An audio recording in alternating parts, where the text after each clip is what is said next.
What would you do if months of sacrifice, sleepless nights, and every penny saved were destroyed in mere minutes by someone else's children? This is the story of a parent who worked tirelessly, giving up lunches, breaks, and personal time to buy their child a dream collector's bike. But when family visited, what should have been a moment of joy turned into an unimaginable nightmare. The question everyone is asking: where were the parents? And more importantly, would you have reacted the same way? Stay with us, because what happened next divided an entire family and sparked a debate that's still raging today. Sarah Mitchell had always considered herself a practical person. Living in a modest three-bedroom house in the suburbs of Columbus, Ohio, she worked as an administrative assistant at a local insurance company. The pay was decent, but with a mortgage, utilities, and the endless expenses that come with raising a 10-year-old boy, there was never much left over at the end of the month. Her son, Jake, was everything to her. After her divorce 3 years earlier, it had been just the two of them against the world. Jake was a good kid, quiet, respectful, the kind of child who said thank you without being reminded and actually meant it. He wasn't obsessed with video games or the latest expensive sneakers like so many of his classmates. Jake's passion was simple, pure, and completely unexpected for a modern kid. He loved vintage BMX bikes. It started innocently enough. A neighbor had been cleaning out their garage and offered Jake an old rusted bike from the 1980s. Most kids would have turned their nose up at it, but Jake's eyes lit up like it was Christmas morning.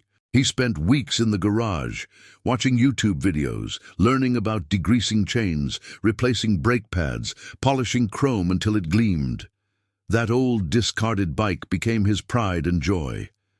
But Jake dreamed bigger. He had found it online one evening, sitting at the kitchen table with Sarah after dinner.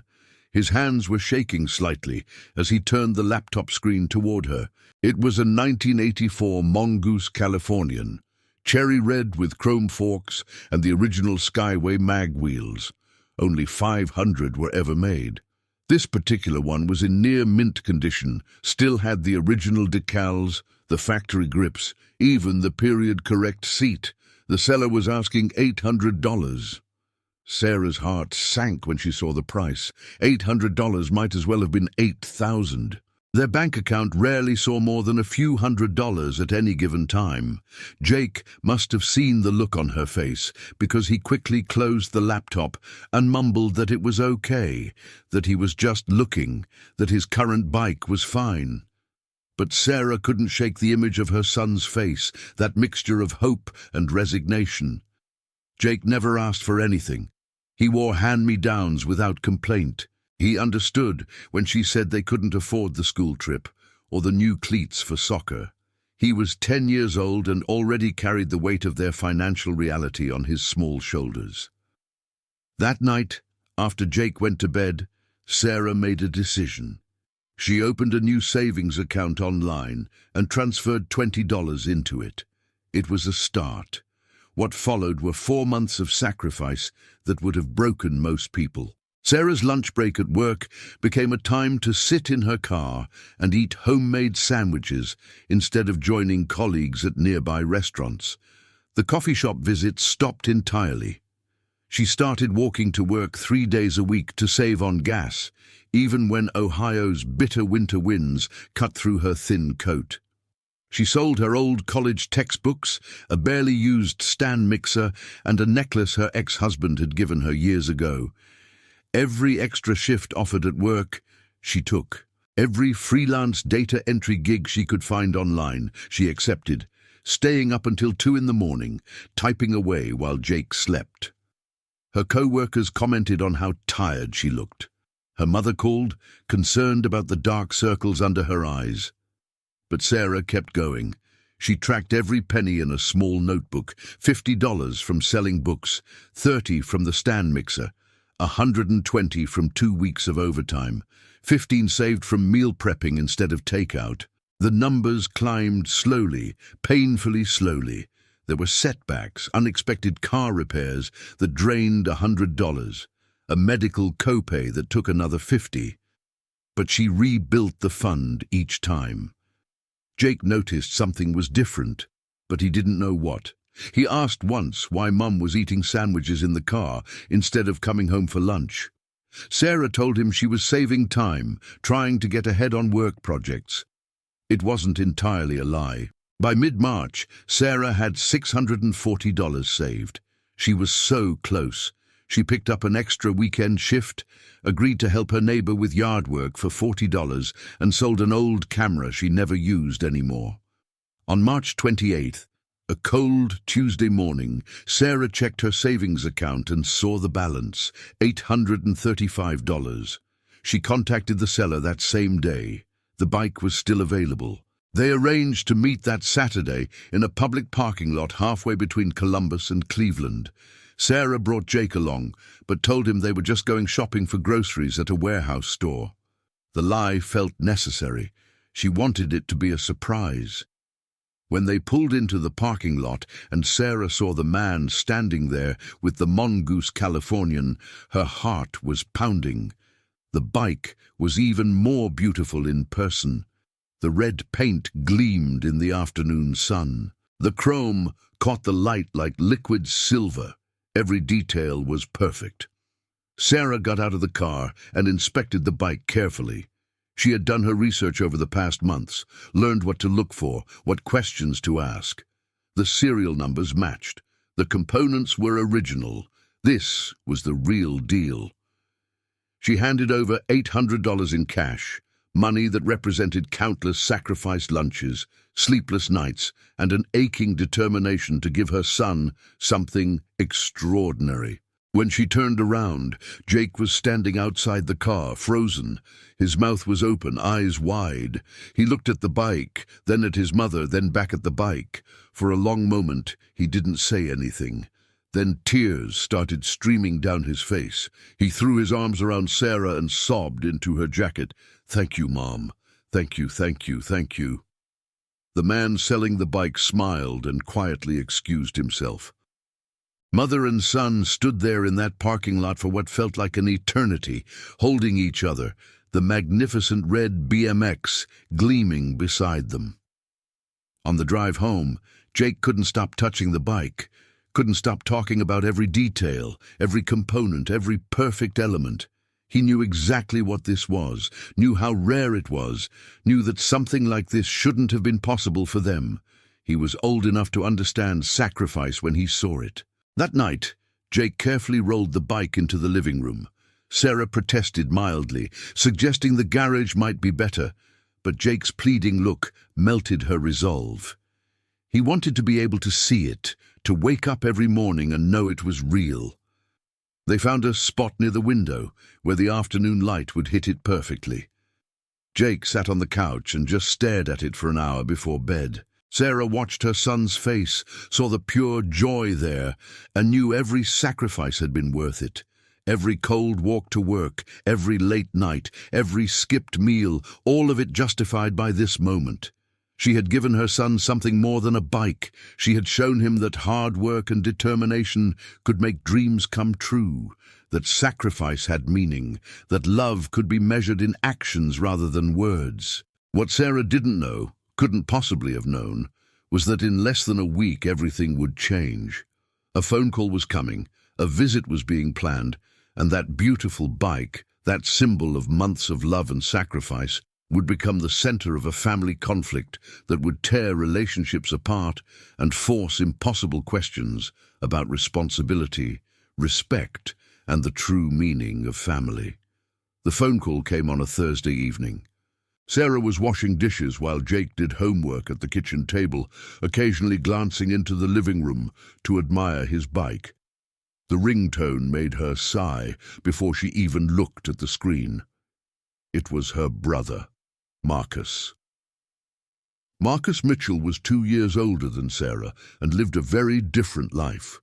While she struggled to make ends meet in middle-class Columbus, Marcus and his wife Denise resided in an upscale neighborhood in Cincinnati, both working high-paying tech jobs. They had 2 children, Tyler, who was 8, and Emma, who was 6. To say the children were spoiled would be a dramatic understatement. Sarah answered the call with cautious optimism, but it faded quickly. Marcus and Denise wanted to visit for the weekend. They would arrive Saturday morning and stay through Sunday evening. Before Sarah could formulate a polite excuse, Marcus added that their parents had been complaining about the family not spending enough time together. It was framed not as a request, but as a favor Sarah owed to their aging parents. Sarah's relationship with Marcus had always been complicated. Growing up, he was the golden child, the one who got straight A's, who went to a prestigious university on a full scholarship, who seemed to glide through life while Sarah struggled. He wasn't intentionally cruel, but there was a casual dismissiveness in how he treated her circumstances. When she got divorced, his advice was to have chosen a better husband. When she struggled financially, he suggested she should have pursued a more lucrative career. But the real problem wasn't Marcus. It was his children. Tyler and Emma were, by any objective measure, out of control. They screamed in restaurants. They grabbed toys from other children at family gatherings. They drew on walls, broke other people's belongings, and threw tantrums that would make a toddler seem mature. And through it all, Marcus and Denise maintained the same infuriating philosophy. Children need to express themselves. Discipline stifles creativity. Consequences create trauma. Sarah remembered last Thanksgiving vividly. Tyler had taken a permanent marker to their mother's antique coffee table, drawing elaborate designs across the wood surface. When their mother gasped in horror, Denise had smiled serenely and said it was just Tyler's artistic phase. Marcus added that material possessions shouldn't matter more than a child's self-expression. The table, which had been in the family for 3 generations, was ruined. No apology was offered. No offer to repair or replace was made. At Christmas, 6-year-old Emma had torn the head off a vintage doll that belonged to their cousin's daughter. The cousin's child, only 4 years old, had cried inconsolably. Denise's response was that Emma was teaching everyone a lesson about attachment and impermanence. Sarah had watched in disbelief as Marcus actually nodded in agreement, as if destruction was some kind of philosophical gift. And now these children, these tiny tornadoes of chaos, were coming to her home. Sarah looked over at Jake's bike gleaming in the living room, and a cold fear settled in her stomach. That night, after Jake went to bed, Sarah called Marcus back. She tried to be diplomatic. She explained that the house was small, that she didn't have much to entertain children with, that maybe it would be better to meet at their parents' house instead. Marcus dismissed every concern. They wanted Jake to spend time with his cousins. Family was important. It was only 2 days. Sarah took a deep breath and brought up her real concern. She explained about Jake's new bike, about how special and valuable it was, about how it needed to be treated with care. She asked as gently as possible if Marcus and Denise could talk to their children about respecting other people's belongings while they visited. Marcus's laugh was dismissive. He assured her that Tyler and Emma were great with other kids' toys. Besides, it was just a bike. Kids were resilient. Sarah should stop being so uptight. The conversation ended with Sarah feeling unheard and anxious. Friday evening, Sarah and Jake spent an hour preparing for the visit. Sarah considered putting the bike in her bedroom or even in the garage, but Jake's face crumbled at the suggestion. It was his bike in his house. Why should he have to hide it? Sarah understood his logic, but felt uneasy. They compromised by placing a small handwritten sign on the handlebar. "Please look, but don't touch. This bike is very special." Saturday morning arrived with the kind of beautiful spring weather that mocked Sarah's dread. At 10 o'clock sharp, a luxury SUV pulled into her driveway. Marcus and Denise emerged first, both dressed in expensive casual wear, both immediately pulling out their phones to check messages. Then came Tyler and Emma. Tyler burst out of the car, already yelling about being hungry. Emma was crying about something involving a tablet and screen time. Neither child acknowledged Sarah's greeting. They pushed past her into the house without removing their shoes, tracking mud across the carpet Sarah had vacuumed that morning. Within minutes, Tyler discovered Jake's bike. The boy made a beeline for it, hands outstretched. Jake stepped protectively in front of it and politely explained that the bike was very special and couldn't be touched. Tyler's face twisted in confusion and anger.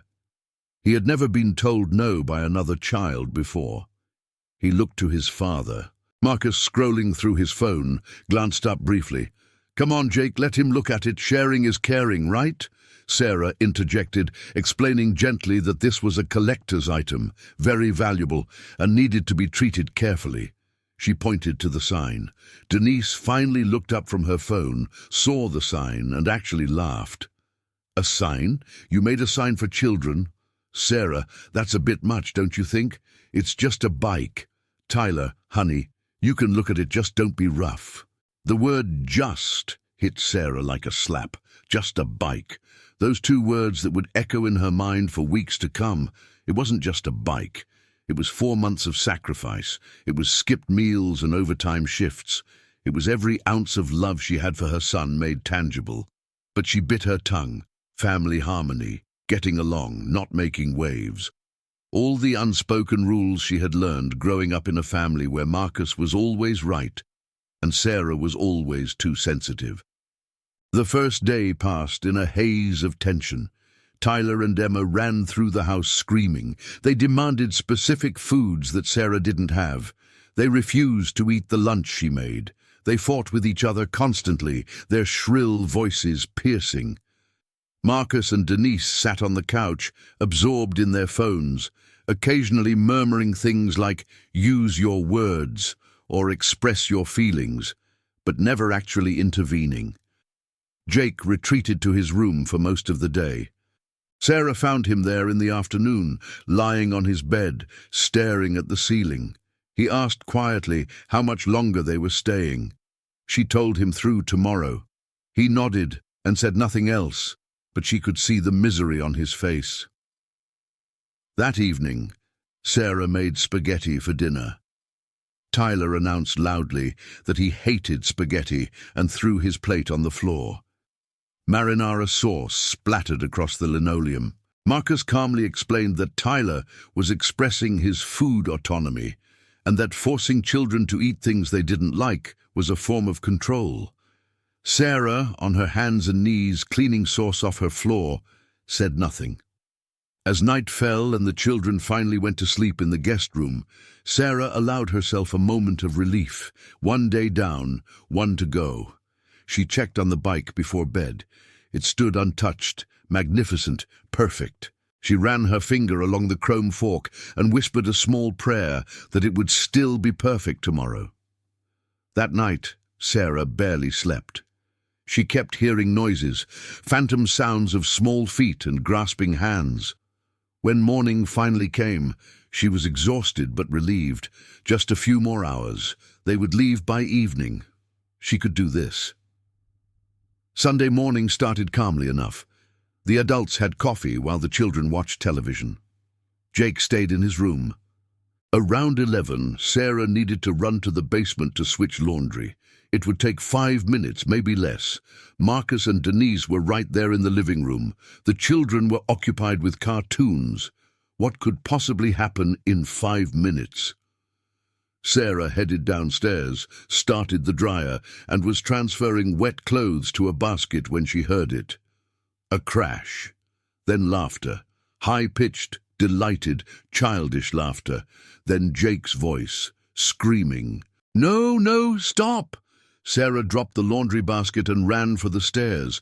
What she found when she reached the living room would haunt her dreams. What she saw in those first few seconds would change everything, and what happened next would tear her family apart in ways that might never be repaired. The scene that greeted Sarah as she burst into the living room was worse than any nightmare she could have conjured. Tyler was sitting on the Mongoose Californian, pedaling furiously in place as the bike wobbled on its kickstand. Emma was yanking on the handlebars, trying to turn them, giggling hysterically. And Jake, sweet, gentle Jake, was trying desperately to push them away, tears streaming down his face, his voice cracking as he begged them to stop. But it was the damage that made Sarah's heart stop.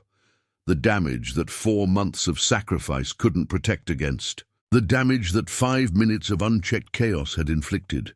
The chrome handlebars were bent at an unnatural angle, twisted from Emma's violent yanking. The original 1980s grips, irreplaceable vintage rubber that had survived 40 years, were torn and hanging loose. The seat had been wrenched sideways, the delicate mounting bolts stripped. And the decals, those perfect original factory decals that authenticated the bike's value and rarity, were peeling away where small fingers had picked and scratched at them. The Skyway mag wheels, those beautiful period-correct wheels that alone were worth $200, had deep gouges in them. The chain had been knocked off its gears and was tangled, and perhaps most heartbreaking of all, there was a long, deep scratch along the red paint of the frame, as if something metal had been dragged along it deliberately. Sarah's legs nearly gave out. The room spun.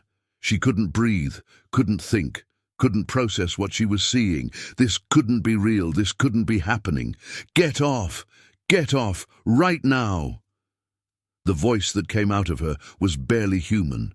It was primal, desperate, filled with a rage she didn't know she possessed. Tyler and Emma scrambled away from the bike, startled by the intensity. Jake was sobbing now, great heaving sobs that shook his whole body. He dropped to his knees beside the bike, his hands hovering over the damage, afraid to touch it, as if touching it would make it real. "Mom!" he choked out. "Mom, they broke it! They broke it!" Sarah's hands were shaking as she examined the bike. Every scratch, every bent piece of metal, every torn component was a knife in her heart. This wasn't just vandalism. This was the destruction of months of sacrifice, the obliteration of countless hours of work, the desecration of a mother's love, made tangible. She turned slowly to face her brother and sister-in-law. They were still sitting on the couch. Marcus looked mildly annoyed at the commotion. Denise was checking her phone. "Did you not see them?" Sarah's voice was quiet now, deadly quiet. "Did you not see what they were doing?" Marcus shrugged. "They're just kids, Sarah. They were playing. Jake should have let them play with it properly instead of being selfish. Then this wouldn't have happened." The words hit Sarah like a physical blow. Selfish. Her son was selfish for not wanting his irreplaceable possession destroyed. She looked at Denise, hoping for some acknowledgement, some apology, some recognition of the severity of what had just occurred. Denise glanced up from her phone and sighed. "Sarah, you're being dramatic. It's just a bike. These things happen. Tyler and Emma didn't mean any harm. You shouldn't have left such a tempting toy out if you didn't want children to play with it." Just a bike. There were those words again. Just a bike. Something broke inside Sarah in that moment. A lifetime of biting her tongue, of accepting Marcus's condescension, of putting family harmony above her own dignity, shattered like glass. "Get out." Her voice was steady now, cold and clear. Marcus actually laughed. "What?" "Get out of my house, right now. Pack your things and leave." Marcus stood up, his expression shifting from amusement to irritation. "You're seriously going to kick us out over a bike? Over an accident? Sarah, this is ridiculous. You're being completely irrational." Sarah walked to the front door and opened it. "I'm going to say this one more time. Get your children, get your things, and get out of my house." Denise stood now too, her face flushed with indignation. "This is how you treat family, your niece and nephew, over a material possession? We came all this way to visit you, and this is the thanks we get." Sarah felt Jake standing beside her now, still crying but no longer sobbing. She put her arm around his shoulders and held him close. She looked at the bike, at the damage that could never be fully undone, at the symbol of her love for her son now twisted and broken. And she looked at her brother and sister-in-law, at their complete lack of remorse, their absolute refusal to take responsibility. "It's not just a bike," Sarah said quietly. "It's 4 months of skipped lunches. It's walking to work in the freezing cold. It's staying up until 2 in the morning doing extra work. It's selling everything I owned that had any value. It's every sacrifice I made to give my son something beautiful because I couldn't afford much else. And your children destroyed it in 5 minutes while you sat there on your phones." Marcus scoffed. "That's not our fault. You chose to spend that much on a bike. That's poor financial planning, not our responsibility." "You're right," Sarah said, her voice steady despite the tears now streaming down her face. "It's not your responsibility. But it is your responsibility to supervise your children. It is your responsibility to teach them to respect other people's belongings. It is your responsibility to apologize when they cause damage and to offer to make it right. And you've done none of those things." "We're not paying for your stupid bike," Denise snapped. "Come on, Marcus, let's go. I'm not going to stand here and be insulted because your sister can't handle normal child behavior." They gathered their children and their bags with dramatic huffing and aggressive movements. Tyler was crying now too, confused by the sudden departure. Emma was asking why everyone was mad. Marcus and Denise said nothing to them, offered no explanation, no lesson about consequences. At the door, Marcus turned back. "You're going to regret this, Sarah. When you need family, when things get hard, and trust me, they will with the way you manage money, don't come crying to us. You made your choice, a bike over family." Sarah's hand tightened on Jake's shoulder. "No, Marcus. I chose my son over people who refuse to take responsibility for their actions. There's a difference." The door closed. The SUV pulled out of the driveway, and Sarah and Jake stood in the sudden silence of their home, looking at the damaged bike, both of them crying now. Jake turned and buried his face in his mother's side. "I'm sorry, Mum. I'm so sorry." Sarah pulled him close, her heart breaking all over again. "Baby, you have nothing to be sorry for. Nothing. This isn't your fault. But you worked so hard, you sacrificed so much, and now it's ruined." Sarah guided Jake to the couch, and they sat down, still holding each other. She looked at the bike, at the bent handlebars and torn grips and scratched paint. It was damaged, yes, maybe irreparably. But as she held her crying son, she realized something. The bike's value was never just in its pristine condition or its rarity. Its value was in what it represented. A mother's love, a child's joy, a dream made real through sacrifice. And that, no matter how twisted the metal or how scratched the paint, could never be destroyed. But as the afternoon wore on and the reality of the situation settled in, Sarah began to realize that this was only the beginning. The damage to the bike was tangible, visible, painful. But the damage to her family, to relationships, to trust, that damage was just starting to reveal itself, and it would prove to be far more complicated and far more painful than bent handlebars and scratched paint. The phone started ringing before Marcus and Denise even made it home. First it was their mother, calling with a trembling voice, asking what had happened, why Sarah had kicked family out of her house. Didn't she understand that family was forever and material things were temporary? Sarah tried to explain about the bike, about the months of sacrifice, about the complete lack of supervision and accountability. But her mother cut her off. "It's just a bike, Sarah. Family is more important than things."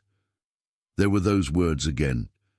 Just a bike, as if the value of something was only measured in its physical form, not in the sacrifice and love it represented.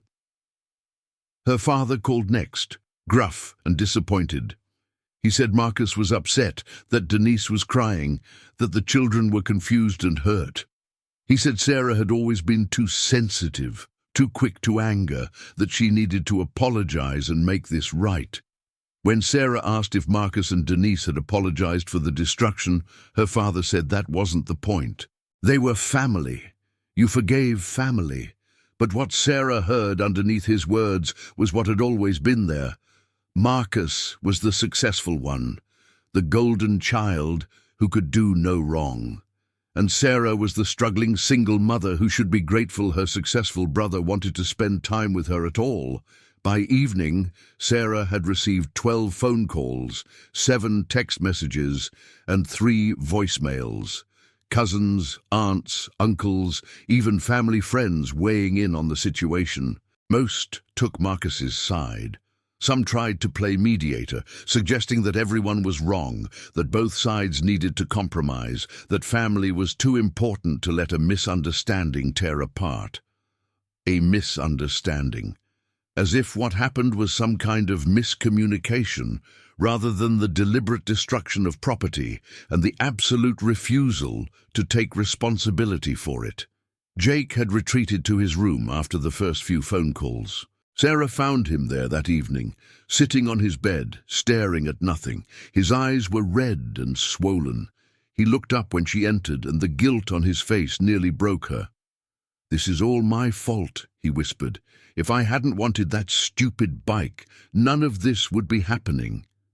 Sarah sat beside him and pulled him close. "Listen to me very carefully. This is not your fault, not even a little bit. You did nothing wrong.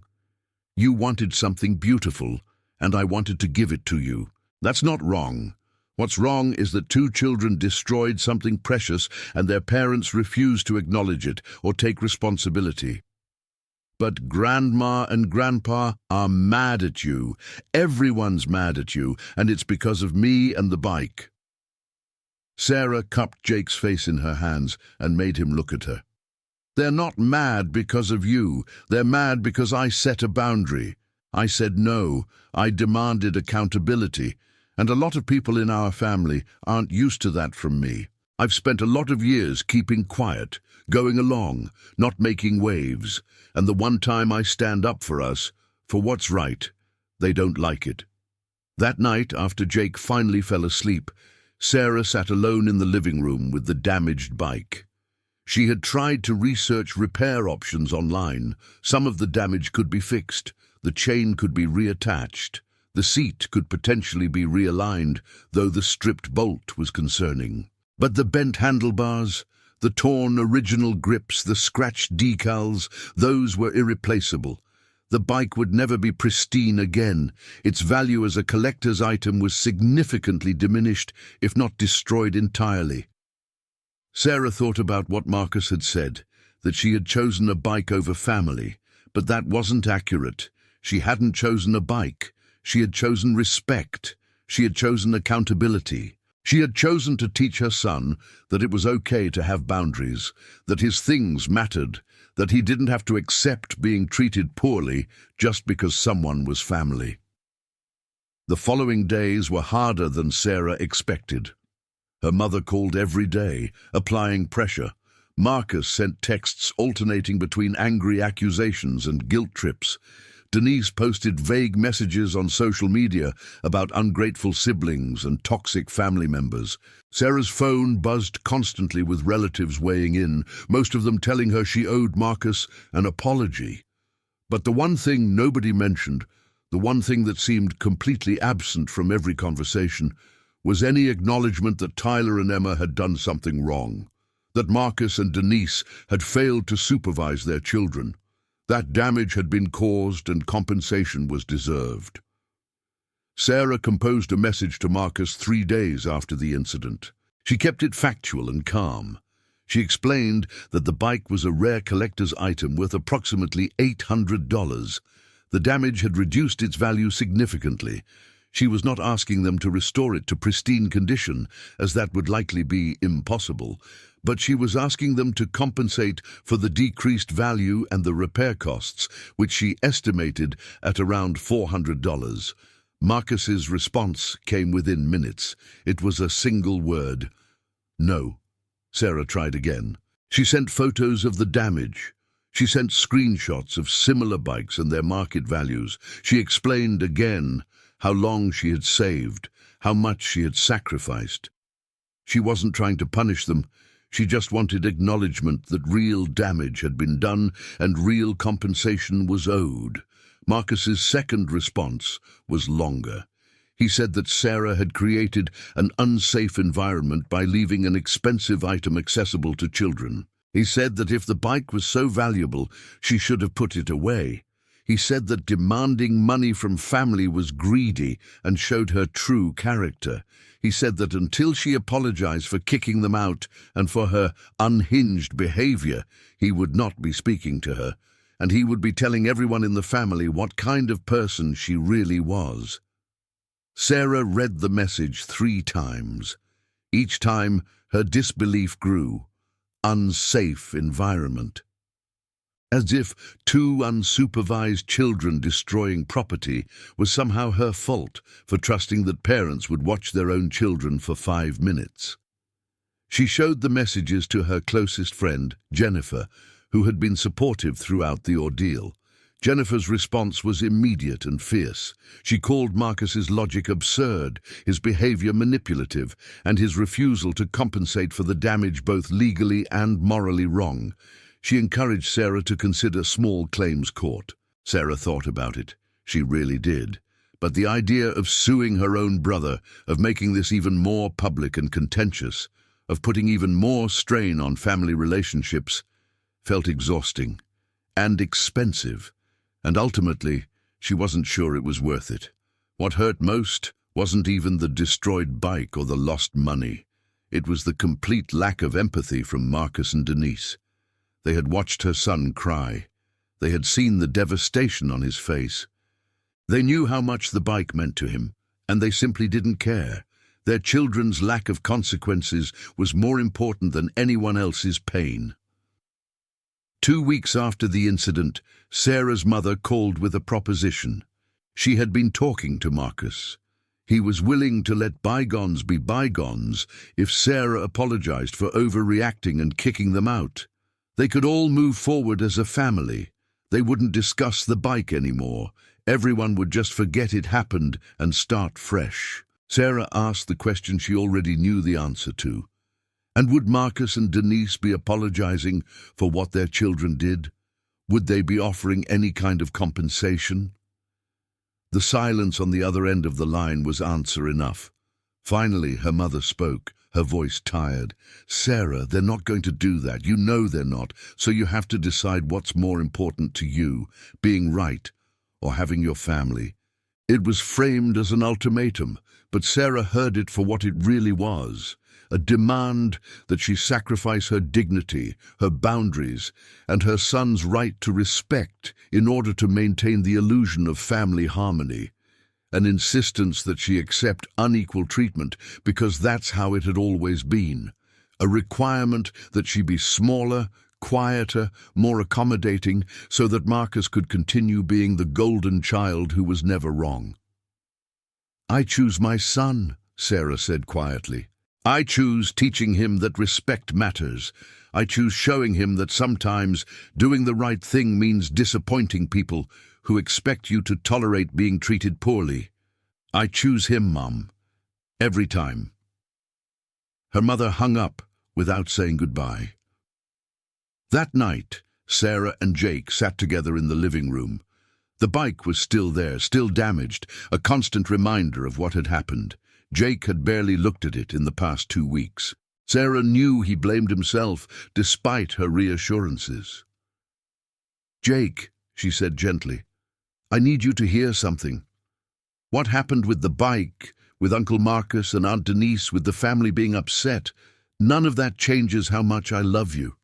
None of that means the bike wasn't worth it. You are worth every sacrifice, every missed meal, every cold walk to work, every late night. You're worth it all." Jake's eyes filled with tears. "I just wish things could go back to how they were." Sarah pulled him close. "I know, baby. Me too. But maybe how things were wasn't actually that good. Maybe we just got used to accepting less than we deserved. Maybe this is painful, but maybe it's also necessary. As Sarah sat there holding her son, looking at the damaged bike that had somehow become a symbol of so much more than transportation or nostalgia, she realized something. This wasn't just about a bike. It had never been just about a bike. It was about value and respect and boundaries and love. It was about whether sacrifice meant anything or if it could be dismissed and destroyed without consequence. It was about what kind of person she wanted to be and what kind of man she wanted her son to become. The fallout wasn't over. More phone calls would come, more pressure would be applied, more guilt would be leveraged. The family rift would deepen before it had any chance of healing. But Sarah had made her choice. And for the first time in a very long time, despite the pain and the loss and the loneliness, she felt like she had chosen correctly. 3 weeks passed, then 4, then 6. The phone calls from family members gradually decreased from daily occurrences to occasional check-ins, each one carrying the same underlying message. When would Sarah come to her senses and apologize? When would she choose family over pride? But Sarah noticed something interesting happening. While Marcus and Denise maintained their position on social media, posting about toxic family members and the importance of boundaries from negativity, other voices began to emerge from unexpected corners. It started with a text message from Sarah's cousin Rachel, who lived 3 states away. The message was brief but powerful. "I heard what happened with Marcus's kids and your son's bike. I just wanted you to know that the same thing happened to me at Easter 2 years ago. Emma destroyed my daughter's birthday cake before the party even started. Denise told me I should have kept it in a locked room if I didn't want children to touch it. I never said anything because I didn't want to cause drama. But I want you to know I believe you and you're not crazy." The floodgates opened after that. Sarah's uncle David called to tell her about a Christmas incident where Tyler had deliberately broken ornaments on the family tree. And when confronted, Marcus had accused David of caring more about decorations than his nephew's emotional expression. Sarah's aunt Linda sent a long email describing how Emma had torn pages out of a rare first-edition book that had belonged to Linda's late husband. Marcus and Denise never apologized, never offered compensation, and stopped speaking to Linda when she brought it up. One by one, family members who had stayed silent began sharing their own stories of destruction and dismissal. Tyler breaking a tablet and Marcus saying the owner should have had better security. Emma cutting her cousin's hair with scissors while the adults were in another room, and Denise saying it was a learning experience about autonomy. Tyler throwing rocks at a neighbor's car and Marcus threatening to sue when the neighbor complained. Sarah realized with growing horror that this wasn't an isolated incident. This was a pattern. Marcus and Denise's children had left a trail of destruction through the family for years, and everyone had stayed quiet to keep the peace. Everyone had absorbed the damage, the cost, the pain, rather than risk Marcus's anger or family division. Jennifer helped Sarah create a private group chat with the family members who had reached out. There were 7 of them, total, 7 people who had suffered similar losses and similar dismissals. They shared their stories, validated each other's experiences, and acknowledged the shared truth. Marcus and Denise had created a system where their children faced no consequences and everyone else paid the price. The group chat became a source of strength for Sarah. On days when the guilt threatened to overwhelm her, when her mother's disappointed voice echoed in her head, when the pressure to just apologize and move on felt crushing, she would read the messages from Rachel or Linda or David and remember that she wasn't wrong. She wasn't overreacting. She was simply refusing to participate in a dysfunctional pattern anymore. Meanwhile, Sarah and Jake slowly worked on repairing the bike. They couldn't restore it to its original pristine condition. That was impossible. The bent handlebars had to be replaced with modern ones that didn't match the vintage aesthetic. The original grips were gone forever, replaced with reproductions that were close but not quite right. The scratched decals were carefully touched up, but would never look factory fresh again. But something unexpected happened during those repair sessions in the garage. Jake began to talk, really talk, about how he had felt watching Tyler and Emma destroy his bike, about the helplessness and rage and sadness, about his confusion over why his uncle and aunt didn't seem to care, about his fear that standing up for himself made him selfish. Sarah listened and validated and explained. She talked about boundaries and respect, about how love without accountability isn't really love, it's enabling, about how sometimes the people we're related to aren't the same as the people who treat us like family should, about how protecting your peace sometimes means disappointing people who never protected yours. These conversations, late at night in the garage with tools spread around them and the smell of metal and oil in the air, became some of the most important of Sarah's life. She was teaching her son lessons she wished someone had taught her decades earlier. Lessons about self-worth and boundaries and the difference between family harmony and family dysfunction. 2 months after the incident, Marcus sent a surprise email. It wasn't an apology, but it was something. He said that he and Denise had been thinking about the situation. They still believed Sarah had overreacted and that her behavior was unacceptable. However, in the interest of family unity, they were willing to contribute $100 toward repairing the bike. This was not an admission of fault, the email carefully stated, but rather a gesture of goodwill to help everyone move past this unfortunate incident. Sarah stared at the email for a long time. $100. The bike had cost $800. The damage had reduced its value by at least $400. The actual repair costs were running around $200. And Marcus was offering $100, framed not as compensation for damage his children caused, but as charity to help poor, struggling Sarah. She typed and deleted a dozen responses. Angry ones, sarcastic ones, pleading ones. Finally, she settled on something simple and honest. She thanked him for the offer but declined. She explained that accepting the money under those terms would require her to accept his framing of the situation, which was that she had overreacted to an unfortunate incident. She couldn't do that because it wasn't true. His children had destroyed something valuable. He and Denise had failed to supervise them. They had refused to take responsibility. Until they could acknowledge those basic facts, no amount of money would resolve anything. Marcus's response was predictably angry. He accused Sarah of being impossible to please, of moving goalposts, of caring more about being right than about family. He said this was his final attempt at reconciliation, and that if she rejected it, she was choosing permanent estrangement. The choice was hers. Sarah showed the emails to Jake. He was 12 now, old enough to understand the complexity of the situation. He read them carefully, his face serious. "What are you going to do, Mum?" he asked. Sarah looked at her son, at the young man he was becoming. She thought about the lessons she was teaching him with her actions, not just her words. She thought about what it would mean to accept Marcus's terms, to teach Jake that sometimes you have to accept less than you deserve to keep the peace. She thought about what it would mean to stand firm, to show Jake that boundaries matter even when they're costly. "I'm going to choose us," Sarah said. "I'm going to choose respect and dignity and truth, even if it costs me my relationship with Uncle Marcus. Even if it means holidays are awkward and some family members never speak to me again.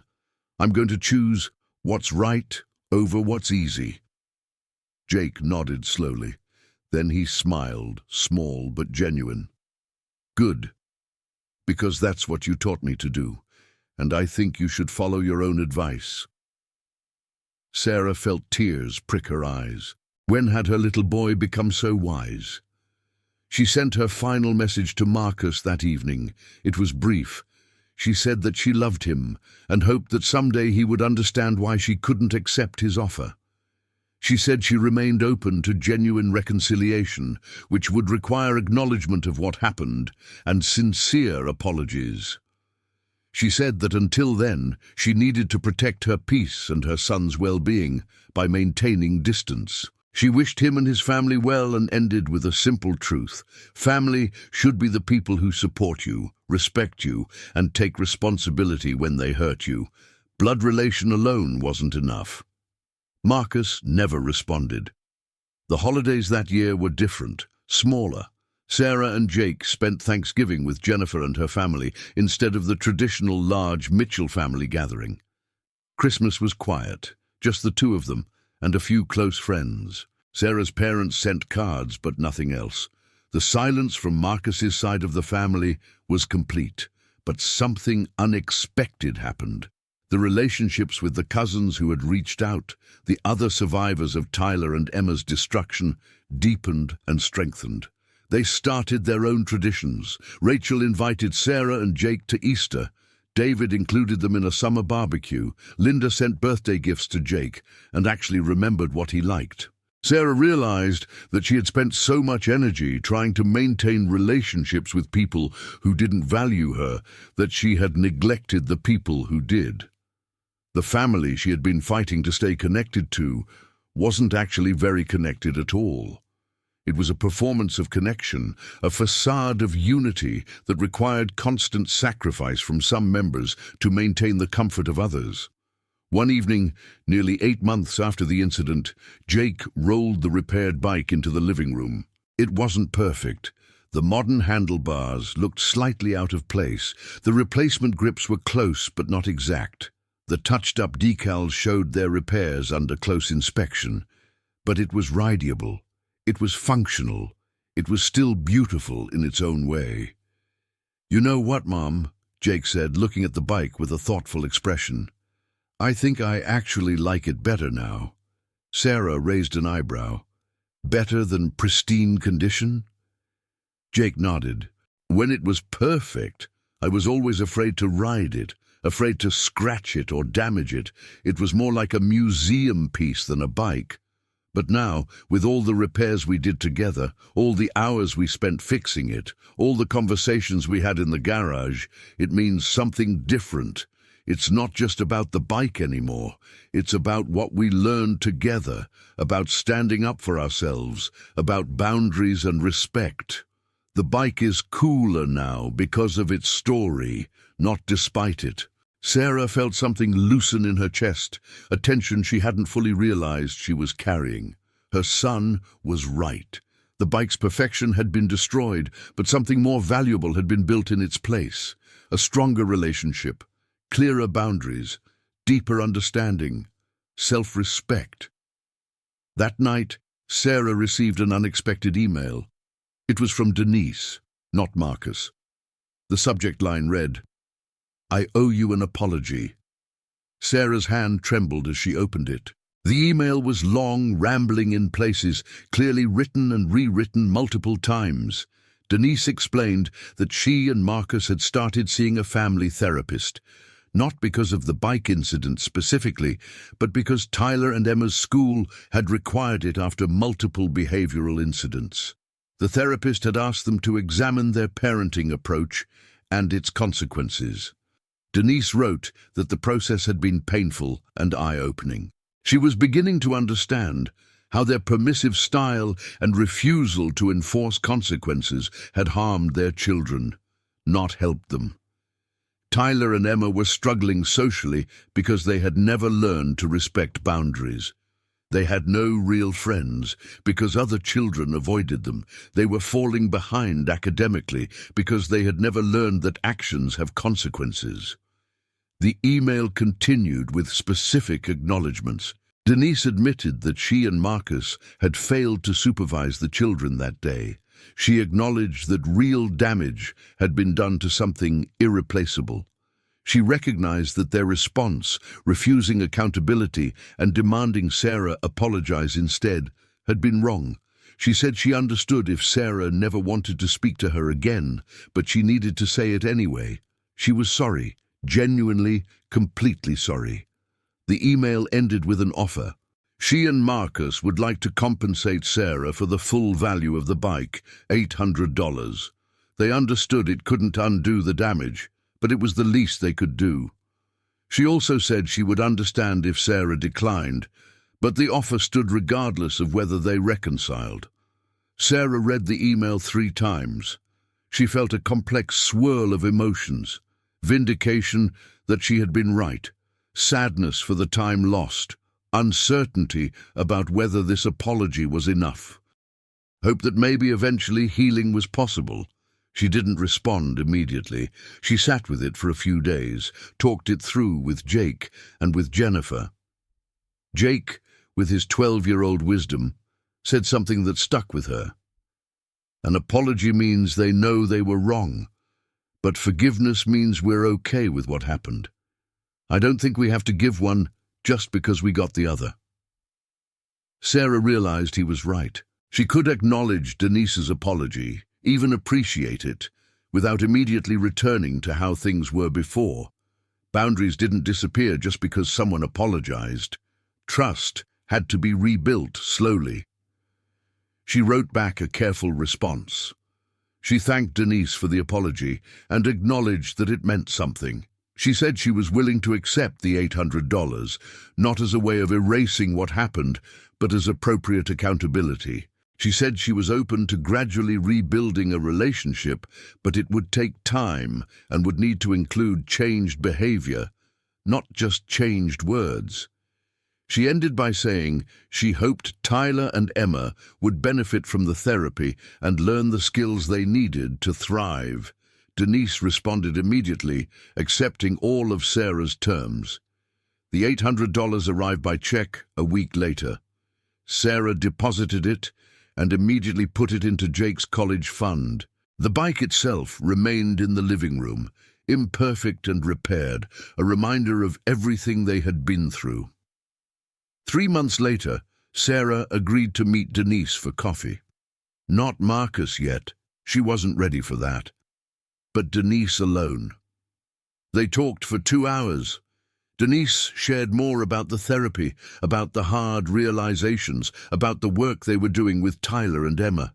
She didn't make excuses or try to minimize what had happened. She just owned it. Sarah shared her own journey, the pain of family estrangement, the unexpected strengthening of other relationships, the lessons she had learned about boundaries and self-respect. They didn't become best friends that day. They didn't erase the past or pretend everything was fine, but they took a small step towards something that might eventually look like reconciliation. A year after the incident, Jake was 13 and had long since started actually riding the repaired bike. The imperfections that once seemed like devastating flaws had become part of its character. He rode it to school, to friends' houses, to the park.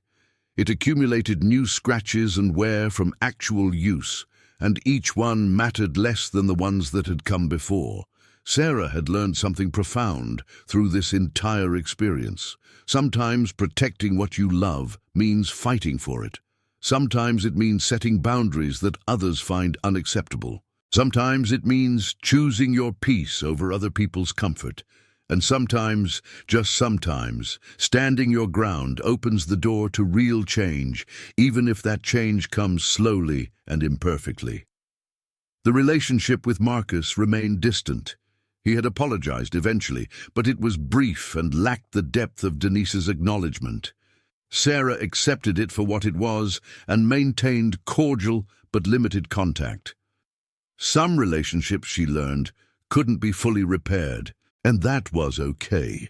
What mattered was that Sarah had shown her son something invaluable. She had shown him that he was worth protecting, that his possessions and feelings mattered, that adults should be held accountable, that sacrifice meant something, that boundaries were not selfish but necessary, that family should be the people who treat you like family, not just the people you're related to. The bike still sat in the living room, a daily reminder. But what it reminded them of had changed. It was no longer a symbol of destruction and loss. It had become a symbol of resilience, of standing firm, of learning and growth.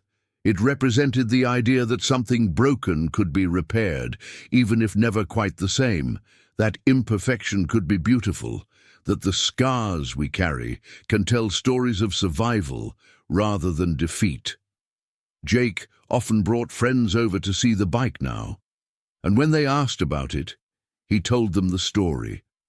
Not with sadness or anger, but with a kind of pride. He talked about his mom's sacrifice to buy it, about what happened when his cousins destroyed it, about the choice his mom made to stand up for them both, about the repairs they did together and what they learned in the process. And every time he told the story, Sarah heard her son learning and relearning the lesson that would serve him for the rest of his life. You teach people how to treat you. You show them what you'll accept and what you won't. You protect what matters. You stand your ground even when it's hard, especially when it's hard, because in the end it was never really about the bike at all. So here we are at the end of this painful journey, a collector's bike destroyed, a child's heart broken, and a family torn apart. Some say it's just material things, that family should always come first. Others argue that respect, boundaries, and accountability matter more than blood ties. The real question is, was this parent right to stand their ground, or did they let pride destroy something more valuable than any bike? We want to hear from you. Have you ever been in a situation where family crossed a line? How did you handle it? Would you have demanded compensation, or would you have let it go to keep the peace? Drop your thoughts in the comments below, because your perspective might help someone else going through the same struggle. If this story resonated with you, don't forget to subscribe to our channel and hit that notification bell. We bring you real stories about real people facing real dilemmas. And before you go, check out the next recommended video where we explore another family conflict that will leave you questioning everything you thought you knew about loyalty and forgiveness. Thank you for watching, and remember, sometimes protecting your peace means disappointing people who never protected yours.